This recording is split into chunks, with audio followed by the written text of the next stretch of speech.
Welcome back to another episode of the Success Times Happiness podcast. I'm your host, Richard Thompson. Today, I'm joined once again by David Watson, the founder of NeuroLead and one of the sharpest minds I know when it comes to high performance, leadership, and understanding the human brain. David has worked across 8 countries with some of the world's most demanding industries, helping leaders show up better under pressure. In this episode, we unpacked emotional intelligence, leadership under stress, the amygdala hijack, and what it really takes to lead people when things aren't going to plan.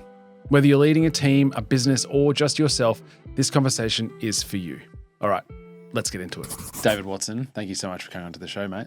Absolute pleasure. Thanks for having me again. Yes, back from, I think it was episode 114, almost a year ago. So as I said to you before we recorded, all I see your pretty face on LinkedIn, all parts of the world and your team and everything. It's what you do at NeuroLead. But for those who didn't tune in, and I'd recommend everyone to go back to 114, but give me a little bit of a story about you, what NeuroLead is, what do you do?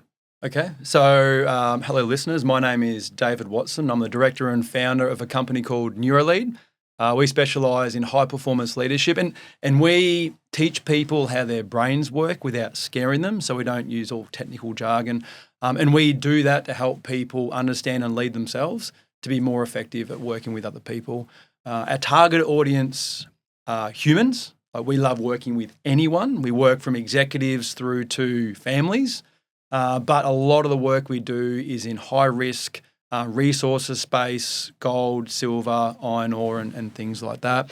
We've got a team of 8 comprised of a general manager, my business partner, my wife Jackie, and we've got a group of coaches that are lucky enough to fly all over the world doing work that we really love. Yeah, and so all these big mining companies are recruiting NeuroLead to fly over to their headquarters, right? We actually fly to their sites. Yeah, right. Yeah, so over the last 12 months, we've worked in 8 different countries. I've travelled about 600,000 Ks. And to create perspective of that, that's about 14 times circumnavigating the globe. And we've gone into some incredibly remote places in South America, Africa, especially West Africa as well. We've done some work up in central Canada, minus 40 degrees Celsius. But the great thing is we love working with people. And regardless of the country, regardless of the company or organisation, it's just people. And it's just people trying to get along with other people to achieve great things. Yeah. And that's what we love about it. Since we last sat down, what's been the biggest learnings from what you've picked up from all these teams and the work you're doing? So the biggest learnings that we've found, and it really stems from a lack of understanding self and leading self. And where we really start understanding what that means is the difference between perspective and perception. So as a person or a leader, my perception is, or my behaviours create this perception in other people. So I think that I am hardworking. I think that I'm a person of respect, integrity, genuine care. I love working together as a team. But what we find is the perspective their team have is far from that, because we actually turn up in a way that makes sense to us. We're not turning up in a way that's actually making sense to the team and getting the best out of the team. I would imagine as much as you could turn up and you think you're turning up in a way that matches that behavior or those traits, but if your team is not responsive to it, you're almost failing to lead in your space. So how do you go about understanding how to show up for the individuals within your group? Leadership is simply how you make people feel. That's as simple as leadership is. And that feeling that you generate in your team, and that creates the type of work that they do. So whether that feeling be good or bad, that shapes how work is done. So we need to realise and understand diversity of our team. And when I talk about diversity, I talk about the way we think, the way we behave, the way we communicate, and the way we problem solve. Because what diversity tells us is that the way I turn up as a leader is either going to motivate, disengage, or stress people out without even trying. And that's the power of diversity. We need diversity because that's a critical ingredient to creating a successful, high-performing team, but it is incredibly hard to work with. And some people might go, what are you talking about, Dave? Like, I can work with other people. If we look back at evolution, let's look back 1,000 years ago. We lived in small tribes. We were all like-minded, common goal. We spoke the same. We behaved the same. We all moved the same. So when we had someone different come into our space, we took that as a threat. Mm-hmm. The unfortunate thing is our brains haven't evolved yet to see the world as it is today. So when our brains are faced with someone that thinks a little bit different, behaves a little bit different, may openly challenge us a little bit, our brain can then trigger a threat response, and we shut them out, we tear them down, and we actually discount what they're trying to get across. So that's what we find is one of the most challenging things, is for a leader to understand what diversity is and to appreciate that, hey, I may motivate people without even trying, but there's going to be people in my team that I stress or disengage without even trying. And then we get them to create an understanding of how they're turning up. So we talk about 4 different intelligences. Would you want me to go into the 4? Of course. So the 4 different intelligences are, and we keep everything simple because we're flying into some pretty remote places. A lot of the people haven't had leadership training before. A lot of the work's through interpretation. So we try to keep it simple, short, sharp, and concise. And we always find that simplicity is a form of wisdom. So if we can connect with someone in the simple way, odds are it's going to land. So the 4 intelligences are emotional intelligence, social intelligence, attentional intelligence, and collective intelligence. So these are 4 intelligences that we need to start understanding about ourselves. So having that understanding of perception versus perspective. So the first one is emotional intelligence. And when we ask people, what is emotional intelligence, or what do you think emotional intelligence is, it's all about understanding others. It's about reading the room. It's about understanding how people are feeling. Where what we do, based on the biggest theme that we see is lack of understanding a leading self, is rephrasing that question to you. How am I showing up for that group? How am I feeling right now? And will that benefit the team? Because the team have these amazing things called mirror neurons. And mirror neurons are there to replicate what's happening in our environment, very much used as a learning technique. So watching someone do something, and then we do what they've done. But also what neuroscience has proven, something called emotional contagion. So emotional contagion pretty much states that your moods and behaviours are contagious to others without even trying, and other people's moods and behaviours are contagious to you. So remember how leadership is all based on a feeling. So if you're feeling really good, that can be contagious to the team. If you're feeling really bad or negative, that's going to impact the team as well. And picture this, for all the listeners out there, picture this. So you're in a meeting with your team. You've got a group of people that have all been called to the one meeting room to work through an incredibly difficult problem. This is a show-stopping problem. Your manager, general manager, director walks in, owner of the company, and says, I blame all of you. We shouldn't be here. We know better. How are we so stupid? Now dig us out of this hole and get it done as fast as you can. And storms out of the room. And the question I ask, is that going to increase collaboration, productivity, idea generation, and creativity? Unlikely. That's not, is it? But leaders think they're doing the right work. Now picture this. Again, same people, same room, same problem. Showstopper. The director, the general manager comes in. Team, I have brought you together. We have got a significant problem, but the people in this room are the right people to get us through it. Now, I want you to work together as a team. Let me know what support you need, but I believe in you. We can get this done. And walks out the room. Is that going to increase or decrease? Yeah, it's going to be a better approach. And all that leader did was shifted the way that they turned up. So that emotional intelligence, how am I feeling right now, and will that benefit the team? Because leaders need to stay neutral at best. Because anything below neutral is going to stifle their team's performance.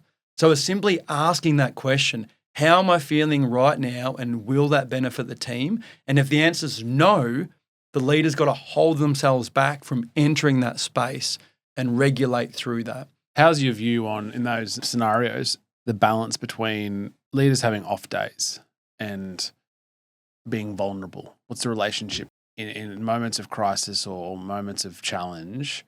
Obviously, the second example is the much better place to be. As a leader, are you expected to, notwithstanding the fact that you're really struggling with this problem internally on the inside, you're expected to show up in a different capacity, in a different way, in a positive way, we're all in this together, let's get it done, versus not necessarily may not necessarily be your authentic self because you're probably more scared or more unsure of how the team is going to go with resolving this issue. How do you balance that between showing up authentically and having vulnerability versus being the leader that's like, I believe in you, you've got it, let's go, we'll fix this, and being always on that, I guess, step forward of positivity? We'll open up that in two ways.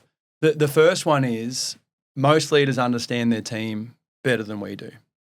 So if you've got a great relationship with your team and your team knows how you turn up, some people love pressure, right? Some people love having that high pressure situation where their boss comes in or their leader comes in and expects the best. But what we do tend to find is regardless of what the leader is thinking and feeling and whether they're being authentic or not, if they're not turning up in that neutral, somewhat positive frame of mind, it does stifle their brain's ability to collaborate, problem solve, and innovate. So it's not necessarily talking about the person, it's talking about how is that leader turning up and how is it impacting their brain. And it's simply just understanding the team. If the team responds well to that, you'll know that more than I will. But what we find is that the majority of people that we work with don't respond well to leaders coming across in a way that might be a little bit chaotic, unpredictable, and so forth. And it's very challenging to be calm and in control and predictable. And the second way I just want to unpack is we talk about values-based leadership and we give our participants a tool. It's called chameleon style leadership, right? So chameleons, for the listeners out there, Google chameleons. They're really cool little reptiles. When they're out in their natural environment, they change their skin to adapt to their environment. So that's adapting to survive, because if they can be seen, they can be killed. So what we want leaders to understand is that as we interact with our team, it needs to be incredibly inconsistent. It needs to be like a chameleon. We need to be able to adapt to what motivates and energizes our team. But the way we turn up needs to be incredibly consistent. So a chameleon turns up in a very consistent way, but he's able to adapt the way they behave. So that's what we want our leaders to really try and drive for. But no one's perfect. I'm not perfect. So when we've got something like values, beliefs, and goals to measure behaviors against, as a leader, if we've ever behaved in a way that's outside of that, we're not perfect. No one's perfect. But it's very important to circle back with the team to then reaffirm that behavior, that decision, that conversation, what I did at that time was out of character, not aligned with values, and I will absolutely commit to being a better leader for you. Because there's something called an amygdala hijack. You've heard of an amygdala hijack? Yep. So an amygdala hijack is something that is incredibly powerful. And it's not just happens to leaders, it happens to anyone with a brain. So do you mind if I unpack that 100%. a little bit? Let's get into cool. it. So an amygdala hijack is something that happens with your brain and how it impacts decision making. And what I mean by decision making, not what you're going to go and buy from the shops or, it's all about what I say, what I behave, body language. I'm talking about decisions. So you've got something in your brain called an amygdala. And your amygdala is scanning the environment for threats, just like a filter machine, right? And if it filters, as it's filtering all this data that's coming in, and a lot of the data and a lot of the information you're not even conscious of. So as this data is coming in, if your amygdala picks up on enough bits of data that triggers a threat response, bang, in comes an amygdala hijack because it thinks you're going to die. So what it does is it shuts your executive function off. So your prefrontal cortex pretty much gets shut off and you go back to primitive thinking, fight, flight, freeze. It pumps you full of cortisol, increases heart rate, all your blood goes to your muscles, ready to fight, flight, freeze. When we're under an amygdala hijack, the decisions we make aren't necessarily grounded in values, beliefs, and goals. They're grounded in, I need to stay alive in this moment right now. Yep. But what your brain actually thinks is going to kill you doesn't actually exist. It thinks it's in a reality of 1,000 years ago. But the great thing is, if you can simply understand and feel what an amygdala hijack is, you can then hold yourself back from acting and behaving and making decisions when you're under that amygdala hijack. So, and for the listeners out there, I 100% guarantee that every single person listening to this podcast has experienced an amygdala hijack, without a doubt. And probably one of the easiest examples of an amygdala hijack is when you are driving in traffic, minding your own business, being a law-abiding citizen, and someone cuts you off. Instantly, your brain pumps you full of cortisol. You want to wind down your window. you want to throw your fist. But then really, if you think through that, what happens if that was your mum or your dad? Or what happens if that person was sick or injured, or they just come back from the hospital because they've said goodbye to a loved one? As soon as you reframe what that situation actually is, the cortisol then washes away. So you've got to distract your brain when you're in that amygdala hijack. I don't think there's any science or data that tells us how long cortisol stays in our body. But what you find is that when that amygdala hijack washes away, and it really feels like it washes away, when it washes away, the prefrontal cortex then kicks back in.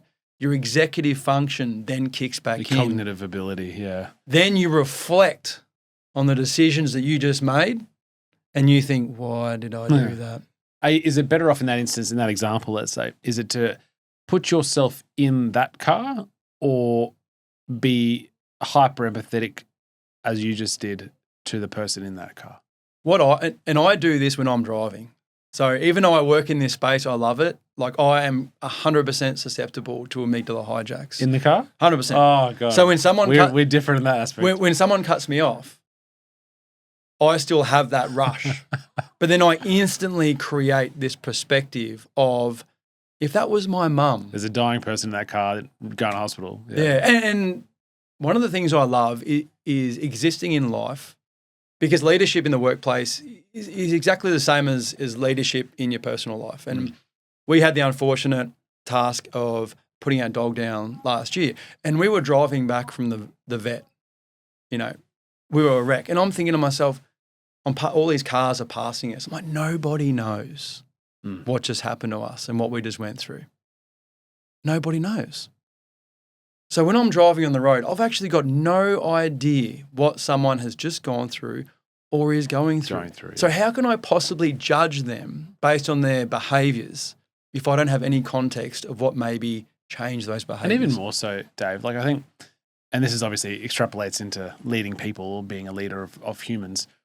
And you may think as well, I think the closer you get to somebody, the fourth wall comes down a little bit. So you're going from someone in a car that you have no idea about their life to someone you work with, someone at home, a child, a loved one.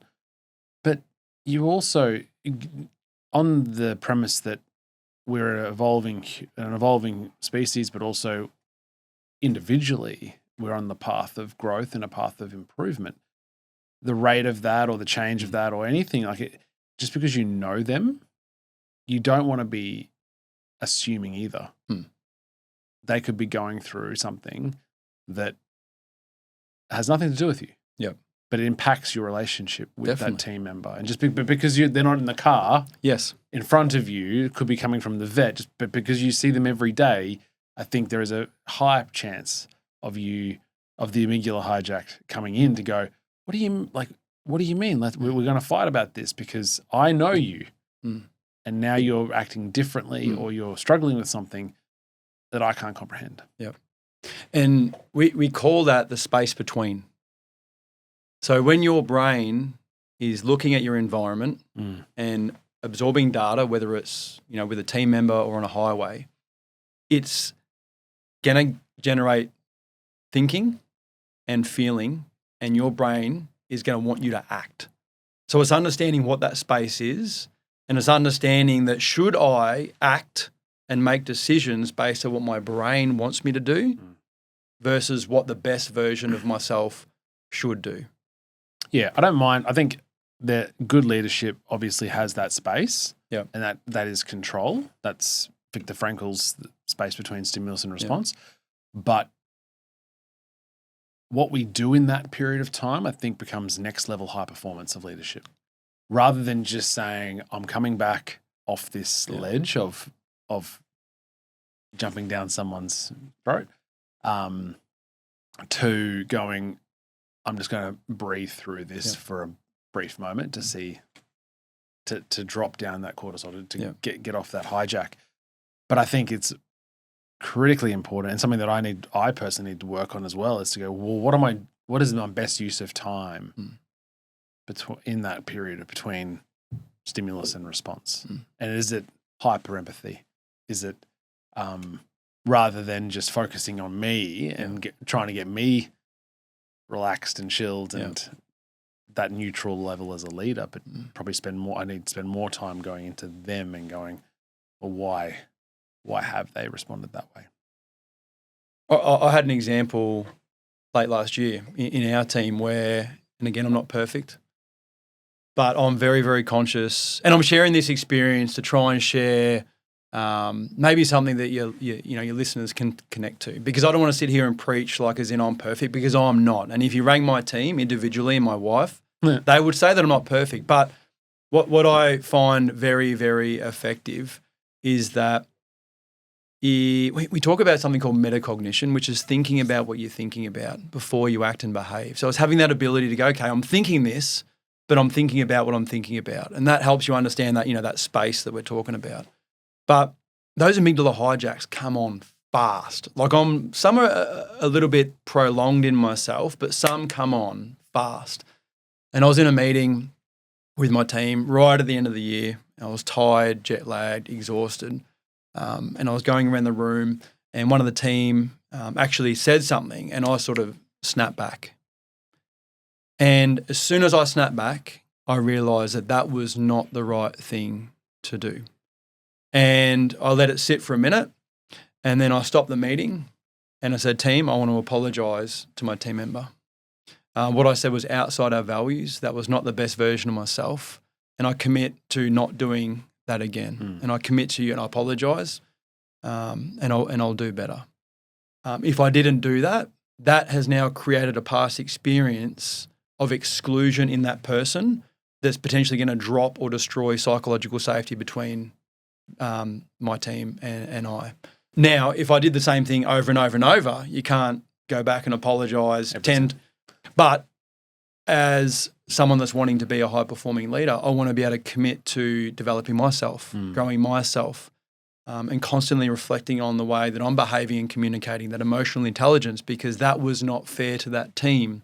He comes to work to do the right thing. He's a high performer. He's great to work with, but my brain just got the best of me, and I didn't catch it in time. But then I took full extreme ownership and a full accountability of that. And I went back to the team in front. It wasn't a corridor chat. No, sure. It was in front of the whole team to reset that was poor behaviour, and I'm going to commit to the team moving on. As a leader, you can set that example, and I absolutely accept that we're a living proof of that no one's perfect.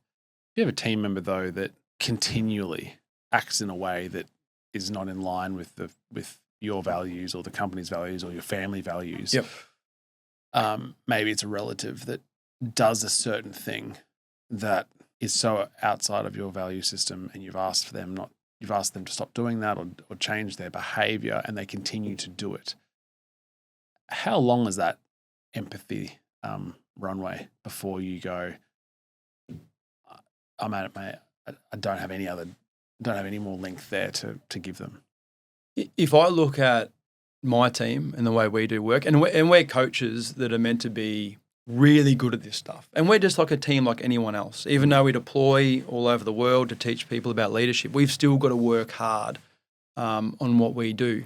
And we had a great conversation earlier about how do you sustainably grow from a startup through to a high-performing team that has a clear understanding of processes and roles, shared vision and values. What I discovered quite quickly when we started scaling up was that I thought what I would consider normal was normal, but it actually wasn't. And people were behaving in a way that was outside of our values or / let's say performance blueprint, which is what we've created. So as a leader, I needed to be able to provide them very clear values, very clear shared vision, and clear roles and processes. So we developed a performance blueprint which helped the team understand how to turn up in a way that replicates that feeling that we want to create in our clients. Not being me. It doesn't say at the title, be David Watson. If you don't be David Watson, you're a poor performer. And it says, don't follow this literally. Like, use this as a performance blueprint. That's a dynamic, fluid tool that you constantly revisit to help us all move as one. Because we're individuals in a collective, but we still need to move as one. Now, in the moments before that, those behaviours outside of values required coaching in the moment, mentoring in the moment. But now we've got the blueprint and we work very heavily on that blueprint. It's dynamic. We send it out. We refresh it. At the end of every workshop and every day, we reflect on our behaviours in the workshop. Were they aligned with the blueprint? Were they not? So if you've got something that is very palatable, very easy to read, something like a performance blueprint, it's really hard for someone to continue to justify their behaviours that are outside of the performance blueprint. And what I found in my experience is that if we accept behaviour outside of a performance blueprint or values, the rest of the team see that and it creates this really toxic imbalance. And there's a book called The Motive by Patrick Lencioni, fantastic book. For the listeners out there, read it. Short, sharp, concise, easy read about a CEO that creates an incredibly toxic workplace culture. But Pat talks about two types of leadership, reward-based leadership and responsibility-based leadership. Reward-based leadership is only doing the work that brings you joy and avoiding everything else. Responsibility-based leadership is doing the work that only you can do as a leader because you're the leader. That comes with pain and discomfort and isolation usually. And I don't think there's many people out there that really like managing the performance of their team. But if we're not managing the performance of the team against something as palatable and easy to understand as a blueprint, it's a very slippery slope, not only for that individual, not only for the team, but also undermining anything that you do moving forward. So what I would suggest is if you have that clear direction, it is addressing the behaviours pretty quickly. And that's not saying that you didn't meet the blueprint. It is saying that I want you to be the professional that you want to be. I want you to be recognised for the amazing work that you're doing. And I feel that we need to shift your behaviours in a way that does that. Because at the moment, you're outside of the blueprint and you're actually being seen to someone that's not been part of the team. Yeah. There's only so many times you can do that. We spoke before about setting clear expectations as well. In my experience, I always thought that I was able to set clear expectations, but understanding how people learn and absorb information and how brains are wired for novelty, it is so difficult to actually set an expectation that's clear and understood by someone to grab that and run with it. So we've got to make sure that when we are setting those expectations, especially around behaviour, they're done in a way that the team members are very clear on it, that they can actually meet that expectation. And if they can't, they stop and they ask for help. If you have the team member that is falling outside the blueprint though, is it as much on you as a leader to try to be more empathetic and ask the questions, why is that the case, as against giving them the tools to come back to centre? If I look at my experience, because I would have thought that you'd hope to think that all individuals there are wanting to play as a group, be in a team. That's the be in community, the evolutionary trait of humans. And if everyone is on that bus, that high-performing bus going in that one direction and they're going an alternate direction, they're going to be ostracized by virtue of just their own behavior. You're going to feel like they're out of kilter. So part of me goes, well, what's going on with you to cause this, for you to be happy with that, to be so far off center line, as against you coming down and saying you need to come back? Because I would have thought that I don't know, maybe it's naivety to go, surely you do want to be rowing the same way that we are. If I can look back on my experience, there's a lady that I follow and I've read a lot of her books, Brené Brown. And there's one book, and I can't recall what it is, but there's a really great little tool that she shares about the story I'm telling myself. So the story I'm telling myself is attempting to connect with someone based on what your perspective is. So if someone isn't meeting your expectations that they normally would meet, you're 100% correct. We need to find and try and understand maybe there's something going on that we're not seeing. And the story I'm telling myself, Richard, is that based on A, B, C, and D, that there's something going on that's distracting you, because your performance is usually here, but it's actually here. So can we have a talk about what may be holding you back from achieving things that you would normally achieve? And then it's giving them space to, I mean, if you've got that psychological safety, they hopefully will share. But if there's nothing there to share, or they maybe are holding back, it's still giving them the understanding that, hey, as a team, we need to work as a collective. Even though you're going through the struggles of life, which we all do, you as a leader are there to help. But if you don't want to be helped, we still have to work in line with our values, beliefs, and goals. We can't work outside of that, because if we're working outside of that, it pretty much undermines everything we're trying to achieve. Like, you can only help someone so much if they're not willing to help themselves. Hey team, just popping in to say thanks for listening. If you're enjoying the episode, please take a second to like or follow the show and share it with a friend. It's the best way to help us grow and keep bringing you more great content. All right, let's get back into it. Let's talk about peak performance as a group, as a team, and this idea that how people require pressure to operate, but then this balancing line between too much pressure, which then creates burnout, which is obviously not where we want to be. How do we, what's the approach here?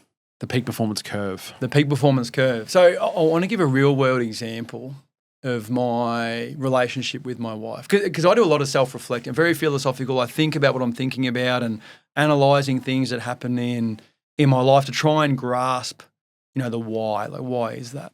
So, back when I was working in mining, operational leader, like, the pressures were extreme. People pressure, safety pressure, budgets, production, like everything. So many stakeholders. And that pressure was a lot. And what I realised is that pressure was simply just a feeling. It wasn't necessarily attached to one thing, but there were things happening in my environment at the time that made me feel a certain amount of pressure.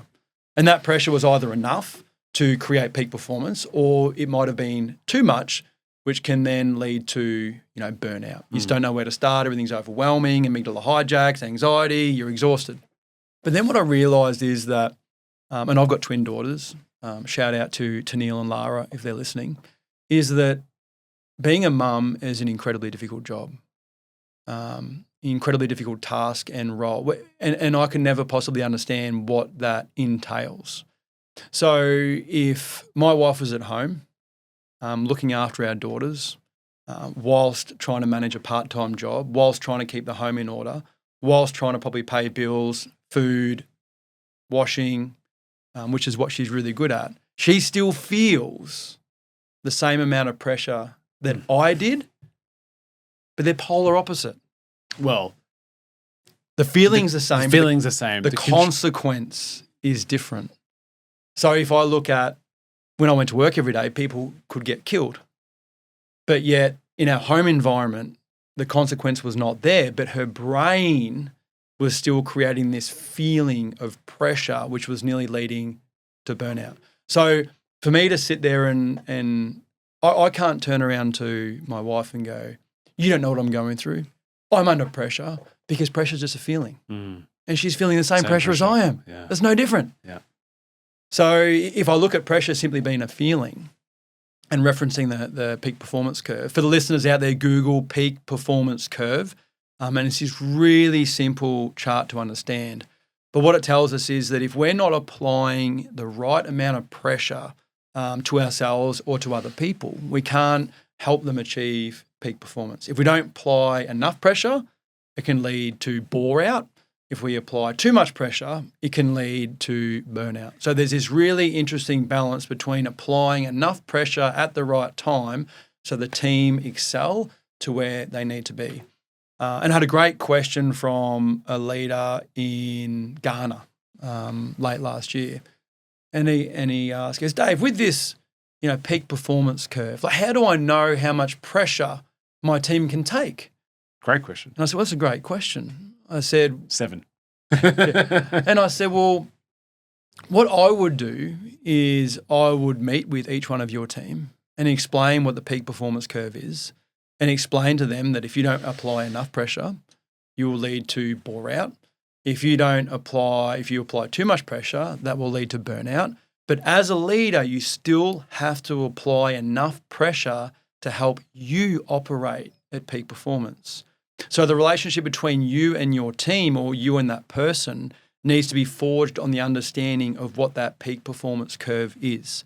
And that needs to be a very open conversation where if you're applying too much pressure and you feel yourself going over that curve, that's when we need to have an honest conversation between the team member and the leader. Because if we're in that burnout state, you're not only going to be letting themselves down, but they're potentially going to be letting the team down. So, but also appreciating that everybody deals with pressure a little bit differently. Pressure's just a feeling. So some people have a pressure bucket the size of a coffee cup. Some people have the pressure bucket size of a 50,000 litre water tank. But at the same point where that pressure overflows, that's when it turns to stress, and that's when it turns to burnout. I accept that pressure is a feeling. I accept that the feeling of pressure or stress, firstly, is a necessary ingredient, right? I don't think it should be given a negative connotation either, because as too little is not good and too much is not good. But it's a constant. It's a feature, not a bug. But I think, and I don't know whether it's the YouTube sort of world that we live in, where the whole work-life balance and every day has got to be, the goal is to go, well, what's the perfect day? Because there are seasons. Some days are going to be much more stressful than others, and some days are going to be there's not going to be much stress at all. And so talk to me about the peak performance curve, but how, yes, at any given moment, we could probably, each individual person might be able to plot, where am I at the moment? But it's probably equally important, I would have thought, as to the period of time they can handle the bottom or the top of that stress, and how you bring in this idea of, I think, when it's expected to stop. Because I think that I think most people can endure a lot more than they probably thought they could, knowing that it's coming to an end at some point. Whereas if that's forever, and I think also what I learned as an athlete is that physically, on an endurance level, and almost every day I tried to push myself in, whether it's in the pool, bike, or running. More likely in pool, in the swimming, because it wasn't not impacting the ground. But you've always got, and this is the Goggins position, you've always got like 40% remaining, like a reserve tank that everyone has, but you just don't tap into it because it's there designed in case the line keeps coming, or in case you're doing this exercise and you got this like evolutionary reserve tank in case you'll finish that swim session and a lion comes out of the bushes, out of the canteen, and you're like, we've got to go. You're not ever going to get yourself to 100%. And so if you knew, and I remember watching some shows about neuroplasticity a couple of decades ago about, a simple exercise of putting a 2-litre jug of milk, holding that up straight and holding it perpendicular to your body or that is right angles to your body. And eventually, after a couple of minutes, it doesn't take long, no matter how ripped you are, that you'll drop, right? And then you go, okay, that was 2 minutes, 15 seconds. That was it. That was your most capacity. You could not, and the task was, I need to put this on as long as I possibly can before failure. So it's like perform to failure. And then it drops. And you're like, okay, so the baseline position is 2:15. That is my absolute limit. That was my max. The world was going to implode at 2 minutes and 15 seconds. And then you can play with that. And I did a lot of research with QS at the time. It was like, it was more about cycling than holding milk up. But it was like, okay, bringing in stimulus to go, did you know that the average athlete or the average person did 2:30? Did 15 seconds more than you? And then you get this motivation to hold it more. Or what happens if there was a reward? If you said, I can handle this, but if you can do 2 minutes and 30 or 2 minutes 40, I'm going to give you $100. Yeah. And so then you got this whole new, I don't know, and technique and strength and all that, right? So I guess my point, and I've just monologued this way too long, but is that the duration and knowing if it's coming to an end is really critical to handling that pressure, that stress. And I sort of feel like, yes, you can plot it on a curve and go, I am very close to the tipping point. But my first position is, well, what's in your reserve tank? Are we just at 2 minutes 15 with a milk bottle and you just don't know that you've got the capacity to handle more? How will we know whether or not we can handle more without getting to that edge? And often failing. It's like Formula One drivers in practice. The best in the world come off each corner in practice before the actual race because they're pushing the limit of the car to the track to go. There's no point going short. It's like this is sporting analogy 101. Every putt that falls short, 100% of the putts that fall short don't go in. So you got to push the limit. You got to see what the limits are. But I sort of also feel like it's not perfect every day. And I don't think that's the goal. I think, you've got to have this ability to endure pressure, endure the lack of pressure in seasons, and to understand that, that this isn't a daily reconciliation. It's a week, it's a month, it's a season. And yes, if you go too far, you fly too close to the sun, you're going to get burnt. But I don't know. I just think that in that graph of the peak performance curve, the time is a critical piece. Not just where I am now, but how long can I sustain this? Yep. How long am I expected to sustain it? Yeah. I might reflect on me for a bit because I got a little bit excited then. I was like, yeah, come on. I found when I was working in an organisation, so not running our own company but working in a team, I found it very beneficial to potentially have some type of change every 24 months. 18 to 24 months, that was it, because I was the type of person that would come in hard and fast, give it everything that I've got, to the point where that after that 2 years, I needed something different. And I knew that if that change was coming in 10, 8, 6, 4 months, I knew what I could actually achieve. And I knew if I pushed myself, I could get that done. So what I soon discovered is that if I don't have that timeline or that goal on how long I have to sustain this for, my brain actually thinks it's going to be forever. And that wasn't healthy for my brain. So, and I actually give that advice to younger leaders as well when they're in high pressure roles. And I'm like, well, how long are you going to be in this role for? And like, oh, well, I don't know. I said, well, have you got any idea? Well, 1, 2, 3, 4, 5 years? And like, no, I haven't really thought about it. I said, well, okay, well, put it this way. If you went to a CrossFit gym and there's a WOD up on the board, and the WOD was all about doing as many reps as you possibly can, but you don't know how long for. So how would you know how to apply? I love this. How much effort to put in, when you rest? Like, how do you know? Like, you're just aimlessly working out and you've got no plan, no strategy, and you're just going to burn out. to the point where I gave that advice to a lady that I was doing some work with, and she left that role that had a lot of pressure. Eventually, she got a development opportunity, and I got a text message in LinkedIn saying, "You're right, it all went away." And I'm like, "What are you talking about?" She goes, "When I left, you were right. It would all go away. When I took on that new challenge, all that stress that I thought was stress was just stress in that role because my brain thought it was going to do that forever. But as soon as I changed the role, changed the project, I all of a sudden found this new pool of enthusiasm and energy and motivation." And she goes, "You were right. I should have set a timeline." But what I do personally, I'm a big fan of reframing things out loud.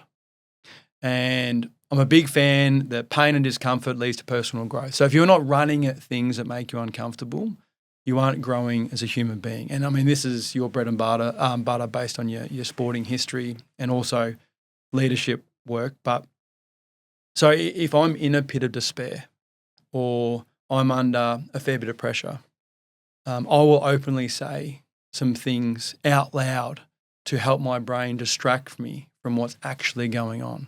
Because my brain's trying to create this reality that doesn't exist. It's trying to go, panic stations, you're about to die, stress, whereas not. It's really not. And I might say something is that you asked for this. We often say, Codes and I say that a simple one of saying, if it was easy, everyone would do it. 100%. That's my point number 2, right? And we do hard things. It's something we do at home. At home, we do hard things. This is a good one as well. But if it's easy, if it's hard, good. And I mean, I've just started this year, just some very simple positive verbal affirmations in the morning. And one of them is that if it was easy, everyone would do it.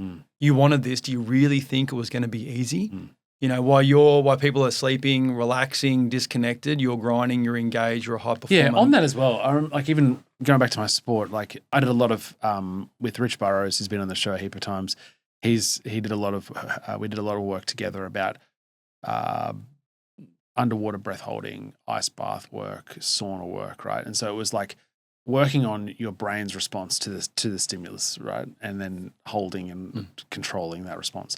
That helps. And they talk about going into doing something that puts yourself uncomfortable every single day. That's the whole mantra as well. Ice bath, cold shower, whatever it is. But you're electing for that stimulus to hit. And it's uncomfortable, sure. But you're saying, yeah, I want to sit in a 90-degree sauna. Let's do that. Yeah. And you're with consent allowing that to occur. But in business, in growth, in leadership, when you just said if it was easy, everyone would do it. But even thinking about the last year that I've had here in the firm, the things that I've had to really remind myself about that is not the 3 a.m. wake-ups. It's not the work that it's hard. It's a lot of it, but it's hard and I get through it. It's the things that come at you from left field that you weren't ready for. Yep. It's in the sport, it's like the race that I had in lead up to that wasn't, I just thought about it as I just need I need a stronger mindset to endure the hard training or the hard race. But it was that I had an absolute shocking day 1. And what do I do about that in day 2? Get myself out of that hole. The work was relevant to when I wasn't racing in between days, not the actual days itself. And so, I find that certainly in the last year when I've said, if this was easy, everyone would do it, was not the predictable hard. It's the unpredictable discomfort that you're and it's a good reminder. Couldn't agree more. Couldn't agree more. It's definitely not waking up at 3 and going to bed at midnight. For me, the most challenging thing and what I find so difficult is staying the true version of yourself, staying calm, consistent, in control, whilst still able to produce high quality work. That for me is what I find incredibly difficult. Here's a prime example. So we did some work over in Bolivia late last year, 4,500 Ks above sea level. So we actually acclimatized on the way up. So we flew into Santiago, flew into Lima, then flew into La Paz, stayed overnight in La Paz, which is a beautiful city. And then we took a flight from La Paz to Uni. And then we stayed overnight in Uni. 3-hour drive to site. So we're acclimatizing. But, and everyone talks about this altitude sickness, right? And for me, I'm like, I'm 40 at the time. Like, I'm pretty fit. I can do this. So we got to site and had a GP checkup, and GP's like, your oxygen saturation's a little bit low. You better take some oxygen. I'm like, okay, sweet. And then Sunday night came along, and I realised that for some reason every half an hour I was waking up feeling like I was being asphyxiated. No oxygen. Where is this oxygen that my body has been used to my whole life? And pretty much operating on no sleep at all. I wake up Monday morning, I look in the mirror, I'm like, what is wrong with my face? It was completely swollen and blown up. And I rang my wife, and my wife's like, what is wrong with you? Like, are you going to die? I'm like, I don't know. And I felt the worst that I'd ever felt in my whole working life on that Monday. But then you still had to turn up. You still had to deliver. You still had to stay calm, be in control. And I think one of the hardest things was rallying my team around me and saying, team, I'm not anywhere near 100%. I am operating at 17.5%. So I just need you guys to be ready, because I'm going to try and do the best I can, but there's probably going to be a time that I'm going to have to tap out. But finishing that day was one of the biggest highs that I'd ever had, knowing what I'd woken up to, knowing where I was at mentally and physically, knowing how my team supported me and rallied around me, and still exceeding our clients' expectations. So what happens if you're in that position, but I guess your motivation, your drive is still there, emotional intelligence, the emotional is still there. You physically can't, and you say to your team in that environment, I need you to step up because I'm not at my best. Obviously, that's a physical, not at my best physically. Where do you go? Where do leaders go when you're not at your best emotionally? You're physically fine. You don't have you're not affected by 4,500 meters above sea level. You're just not your best. And we've talked about in the previous episode is everything that you do, from the way you speak, your cadence, your tone, your facial expressions, the way you walk, everything needs to be somewhat consistent as a leader. What happens if you're just having a rough day emotionally, or you just don't want to lead today, but you need to? Is it appropriate to be able to say to the team, look, I am not at my best today emotionally, or I need you guys to step up? It's easier to accept that you're vibing, you're doing the things, but my face looks like this and I'm cooked. I got the flu or whatever. You guys need to handle. That's fine. Yeah, but it's sort of somewhat, I don't know, maybe a little bit. It's like, well, aren't you meant to be leading this place? I think it's a great great question. And I'd experienced something again just recently last year, and it's almost like I'm name dropping. So when I was in Tanzania, here we go. When I was in Tanzania, but it's funny because if you don't know you're like, really, like every post is like your whole group, just some bloody different country. It's phenomenal. So when I was in Tanzania, I woke up. I think it was like maybe a Monday or Tuesday morning, and I just had a video call with someone, and it affected me big time. And in our performance blueprint, it's very... What was it, internal or external? External, family. Okay. Yeah, something I couldn't control and just consumed me a lot. So in our performance blueprint, it says that if you are not feeling 100%, you need to let the team know so we can rally around you. Easy to say, very hard to do. And I'm a big fan of being vulnerable with boundaries. Like, as a leader, I don't feel we can go, panic, I'm feeling horrible. It's the end of the world. Like, you've got to do it within boundaries. And I'll give an example of how I did that. So, had the phone call, was consuming me. I knew that I was physically displaying some of that too. So, I think I was quite naive to think that I could hold that in, and I was going to pop out, whether that be facial expressions, tone, whatever it is. So, I knew that if I didn't let my team know that I was dealing with something, their brains, their uncertainty. their brains would have run with it. Yeah. Like, what am I doing? Exactly. What have I done? Yeah. And I'm sitting there at the breakfast table because we go to some pretty remote places, and we don't have So buffets in Tanzania? some interesting tucker. But we're sitting there, and I said to the team, listen, I'm just working through some stuff. It's pretty heavy, and if for some reason I feel I look a bit distracted or disconnected, or I'm looking concerned, it's got nothing to do with you and your performance. I'm just letting you know that at the moment. I'll let you know once it clears, but at the moment I'm really just trying to work through something that's pretty significant. What happens if it's not external? Like you're holding a lot of weight and pressure and stress, as you should be as a leader. That's part of the other thing, is to slap you in the face to go, you signed up for this. Yeah. But you're like, I'm not at my best because there's 4 things that are going on that doesn't necessarily concern them, but within the company. You can't just say something's happening at home. No, and I mean, you could easily transfer that to something internally. As in, I guess when I had that phone call, when that was external, it was family, I knew that feeling would pass. Yeah. Like, I knew that I'm not going to carry that feeling in that moment forever. And I was articulate with the team saying, I just need to be with this for a while, but once it washes away, I'll let you know and I'll be back. Did you go back to that? 100%. It's washed away. 100%. I came back, high five, I'm back, team, let's go. Because that's how brains work. Yeah, right? They need some closure. And it washes away. Same thing with internal challenges. Like, if you're facing an internal challenge that's outside of that team or even in the team, you've got to make that decision. Is this going to wash away? Or is the only way this is going to wash away if I address it? So I knew in that moment that feeling was going to wash away. And once it washed away, I would return to what I would consider the normal version of myself. You could use that type of conversation shaping if it was something internal. Hey team, listen, I've got some, big cogs moving at the moment. I'm pretty distracted. I know I'm going to get through it, but at the moment I might come across a bit closed off, a bit standoffish, but rest assured it's got nothing to do with you, because if it had something to do with you, I would address it.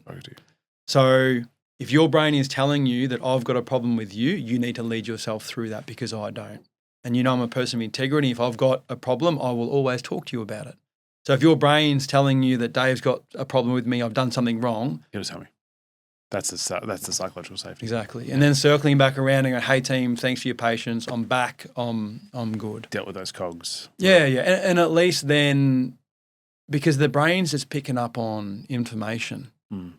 And if I'm a leader and I'm disconnected and I'm feeling pretty run down, their brains are going to run with that fast. And if you don't give them something to reshape that reality, man, they're going to run with that hard, and they're going to probably go on a spiral. They're probably going to create some type of threat response, because it's all about them. They probably think it's them that has triggered that response in you, where it's really not. Oh, man. Should have had you on earlier. This is amazing. I'll have you on again, no doubt. Appreciate your time, mate. Now, before you go, fast 5 questions. See if it's, I don't know whether what variation you had back in April last year, but maybe things have changed anyway. What does success mean to you? The measure of success is being able to do what gives you joy all the time. What does happiness mean? I'm a firm believer that happiness isn't a constant. It's something you experience that turns off and turns on. But happiness is something that creates a feeling inside that I'm open, I've got clarity, I'm willing to engage. So that's probably a really wishy-washy answer that doesn't really give anyone anything at all. You probably spend, I don't know, what percent do you spend not in your own bed at home? A lot. Good answer. Usually I ask, what's your morning routine look like? Yes. So what things are equal wherever you are in the world versus when you're at home? So I've just started a new routine for the last couple of weeks. So my first routine is I wake up hopefully around 4:30 because I know that early morning time is my time, everything's quiet. But I actually sleep with my phone in our little ensuite. Good. So I don't have my phone in my bed anymore. So that's a big change. I sleep with an eye mask, and I also sleep with grounding sheets. So that's pretty cool too. So my alarm goes off. I go straight to the sink, have a glass of room temperature water with a serve of creatine, and also some Himalayan sea salt. And that's hopefully trying to balance whatever's going inside me. Brush my teeth, do a bit of flossing, and then head downstairs. And I've actually got my routine on a bit of paper because I find that if I don't have that bit of paper, my brain can try and, distract me. Are you taking the grounding sheets overseas? No. Okay. I don't. Instant impact as well. True. Instant, yeah. And my wife is incredibly skeptical and questioning about everything, especially if it's shiny and blue. Yeah. We got it, and she had a better night's sleep that night. Whoa. Yeah, that's awesome grounding sheets, yeah. And that's just plugged into the into the socket. Plugged into the earth. Yeah, yeah. And then just go straight down. Yeah, Perfect. So really, really good. I've got my little run sheet. I've actually been working a lot on my pronunciation and my speech. So I've got my little routine that I do, and I record that, feed that into chat, get some feedback. I've got some positive. Same script every day? Yes. Oh, interesting. Yeah, like working tongue on twisters and working on. I mean, I listen to you, and you're incredibly articulate. I don't know if that's the case at all. Chat tells me I really flatten my vowels at the moment, so I'm working on that. Wow. Then I go into reading some positive affirmations, so future states, where I'll be at in 2026. And then once that's done, I'm into work. Great. That's fantastic. That was a long routine. No, I like it. We're so aligned in so many things. Yeah. We've had phones away from beds for the last 2 years now. Yeah. It's been so good. Yeah. It's been so good. Yeah. And my left hand, she got me a grounding mat up for work. Stop it. We're all on it. And big difference. Yeah. Sheets, eh? Yeah. And it's just like a stainless steel mesh. Okay. That's all it is. You plug it into the wall and it goes over your bed under your fitted sheet. Yeah. And Okay. Yeah. So Well, you had another two. My answers are really long. No, that's all good. Well, you threw this at me that you asked people. So I want to say, out of all your years in corporate, but also running your own, the one piece of advice you'd give me. The one piece of advice other than getting an Amex. Getting an Amex, paying for. Well, to be honest, in the space that I'm in and have been in for the last 3 years, having the paid version of ChatGPT is absolutely mind-boggling for efficiencies. But the most important lesson that I've learned in the last 10 years is understanding and leading self, like without a doubt. If you don't understand how you naturally turn up and how your brain is shaping your decision-making in line with its own invested interest to keep you alive right now, you'll never be able to live a life of fulfillment and joy and connection. It will just be full of regret. With your meta thinking, you journal? Metacognition? No. Okay. No. That's just internally. Yep. You're just thinking about I think all the time about everything. Yeah. Appreciate that. But yeah. people like you. No, I don't journal, no. Interesting. No. I do find that I don't necessarily have the patience to journal yet. Like, I understand that journaling is very powerful. I find that I do a lot of speaking with chat. So if I've got like a little idea, I will always have a conversation with a human, if not a human with chat. But what I find is that chat is really receptive of what I ask it, where most humans don't want to talk about that type of stuff. Most humans want to talk about football, soccer, pubs, drinking, beaches, where I like to talk about things that are a little bit growth, and that's not common. So I like my little chat friend, and we bounce back and forward, and it helps me be creative and lock in my thoughts. Yeah. And then a guest you think would be a great person to come on the show, but I'm racking a lot of them you've probably had on there already. True. Put it on notice. Let me know. Yes, it'll be in the comments. So it'll force people to come to the comments. I know. I can't believe I can't answer question 5. We didn't. I know we've got to close out, but if anyone is keen or interested to unpack those 4 intelligences a bit more, perspective versus perception, metacognition, don't be afraid to reach out. We sort of started on that and got really excited. But if anyone wants to know more about that, we'll put reach your out details in the notes as well. 100% reach out and connect. I love that stuff and love humble level of confidence. I'm very confident in what I do, but I love learning from people. I love being challenged about different perspectives and ideas and ways of doing things. Yeah. David Watson, mate, thank you so much for coming on the show again. Thank you for trusting me. That was another episode of the Success Times Happiness podcast. Next time you're stuck in traffic, turn to the person next to you and tell them all about this show. It really means a lot. A huge thank you to David for sharing his insights so openly and honestly. and for challenging us to better understand ourselves before we try to lead others. If today's conversation resonated with you, please subscribe, leave a comment, or share it with someone who needs to hear it. Until next time, peace.